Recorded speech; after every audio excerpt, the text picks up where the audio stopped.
Too many pastors treat ministry like it's a solo marathon, but it's actually a relay.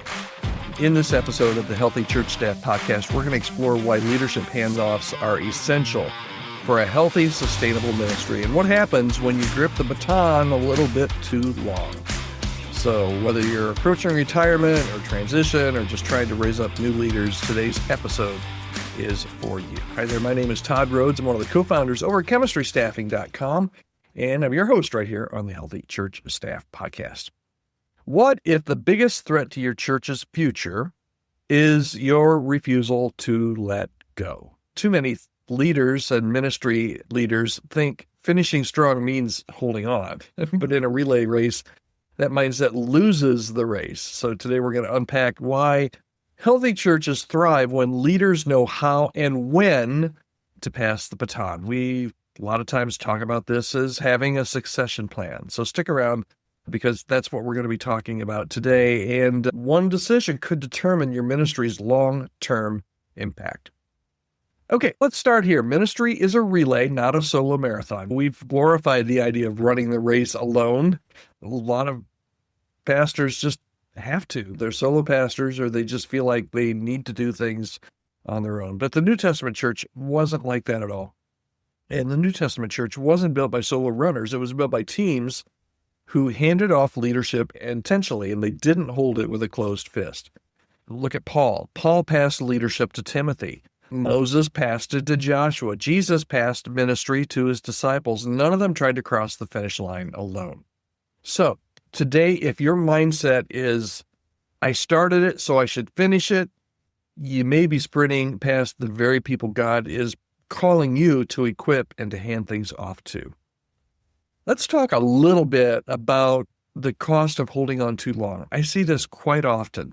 It has real consequences. Holding on too long causes confusion. It can weaken your church's momentum and your momentum as a leader.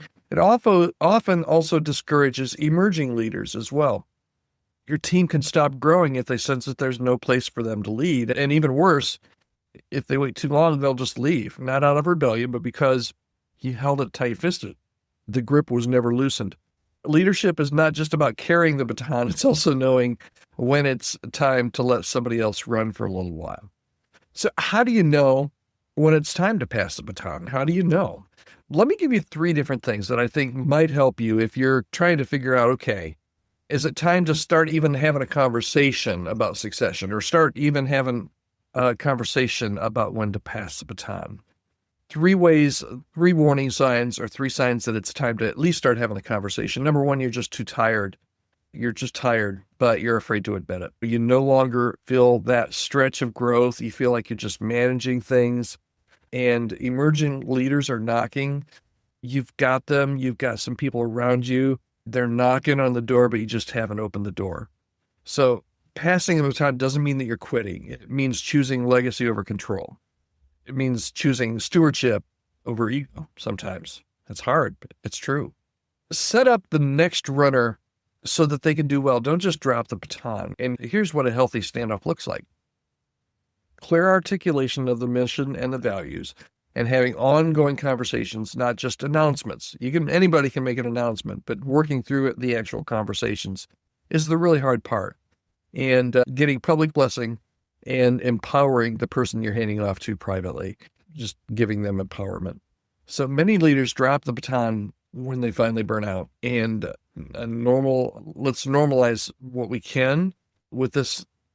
Totally, it's just natural that at some point you got to pass the baton. Let's try and normalize the passing rather than making it as big a deal as sometimes what we make it out to be.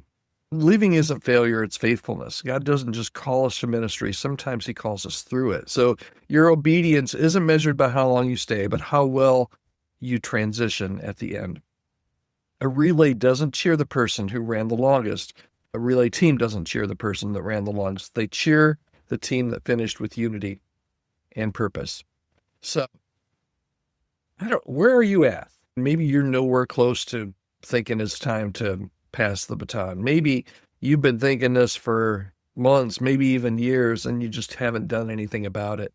This is one of the things that we do, I think, really well at Chemistry Staffing, is we work with a good number of churches that are working through this succession plan. We worked with pastors, we worked with boards, we worked with congregations.